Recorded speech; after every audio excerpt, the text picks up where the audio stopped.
time ago. But we were out cruising around in the vehicle. And I was the passenger, he was the driver, and we met a couple of his friends. And we had a Firebird Trans Am.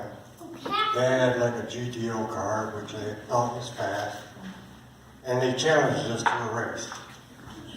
And like I said, being 16, being invincible, thinking nothing's gonna happen, of course we said, let's go, we can do it. So we took off. You can start that video now. So we take off, and we take off out of town. I know this is a little bit hard to see with it being daylight, but it's out on a back country road, and when we come up on this curve, we come up also on a FedEx truck. The car we was drag racing was in front of us. When we came up on that FedEx truck, in this curve, the car that we were racing passed the FedEx truck. And then when we went to go past the FedEx truck, we seen that there was another vehicle coming the other way. So initially, your first instinct is to swerve, miss the impact. But when we did, we both swerved towards the ditch, which meant it hit more on the passenger side, where I was sitting at. And we figured we were drag racing. We were doing 70. Pickup truck that we hit was doing 60. We probably would have been doing faster, but we slowed down for the FedEx truck. But we hit so hard that the whole front end of the car, you can put the picture of the car up there, the whole front end of that car was pushed up into my lap, and the engine was on top of me. And then all of a sudden the two vehicles ignited. And I'm sitting in this vehicle with the engine sitting on my lap. I got flames coming at my face. And there's people running around, getting people out of other vehicles, and getting the driver out of my vehicle. But there was no way they were getting me out because I had the engine sitting in my lap. I remember seeing the flames coming through the dash. And the last thing I remember saying is, "There's no way I'm going to make it out alive. I'm going to detonate." And then I went into shock, and I woke up, and it was 6 weeks later, and I was in a burn unit, and I suffered 3rd and 4th degree burns on 35% of my body, from my waist all the way up to the top of my head. I lost my right hand. I lost the digits, first digits of each of my fingers on my left hand. I lost the vision in my right eye. Lost my outer right ear. And I lost half that hair. And I wear a hat all the time because I'm embarrassed to walk around without it. So, I'm in the hospital, fighting for my life. 6 months later, I'm finally well enough to be able to be released. But before I get released, they also tell me some more information about the accident. Something they didn't feel I was strong enough to hear earlier. So, that information was the pickup truck that we hit. There were 7 people in that pickup truck.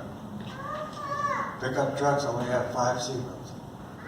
So there was only 2 people that wasn't restrained, and on impact, there was only one place for them to go. And that was straight out the front windshield. which instantly killed me. Those two people was a mother. And the second person was a little 2-year-old boy. So they told me this, and immediately I called myself a murderer. I felt like a murderer because I was the car responsible for killing a 2-year-old boy and his mother. But I had good friends, I had good family support, and I couldn't have made it without friends and family. And I did get out. During this time, like I said, this was in a country setting. Didn't have any kind of support. The nearest burn unit was 2 hours away. And my parents, thank God, they were there every day for 6 months, except for 2 days. And that's because the doctors and the nurses made them go home and probably change supply because it stank. But, you know, they did get them to go home. But being in a small community, there was no kind of S.O.A.R program. There was no kind of support group. So I had to live with this all on my own. It's not until I heard about the Phoenix Society that I went to my first World Burn Conference in San Antonio, Texas, back in 1986. And the attendees there was maybe 500. Now that number's grown to over, how many thousand? Over 1,000 or more. And it keeps growing every year. So this program and this support group is a big blessing to me because it's helping me out. And I'm hoping that by my story and by my time to help others, that I'll be able to help other people. So I just want to say thank you for your time and allowing me to, tell my story. And, I just want to give if I could just have everyone, just last year we lost, what was it, Dave? 85 firefighters. This year we've lost 2 so far. So if I can, if we can just have a moment of silence, because these people risk their lives to go into burning buildings, to go up to burning wrecked cars, and so many other things that I just can't say thank you enough to them.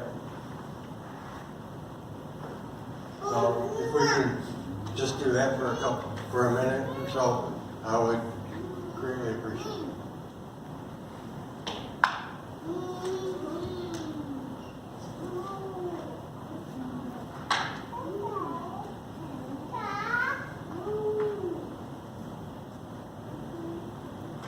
Thank you.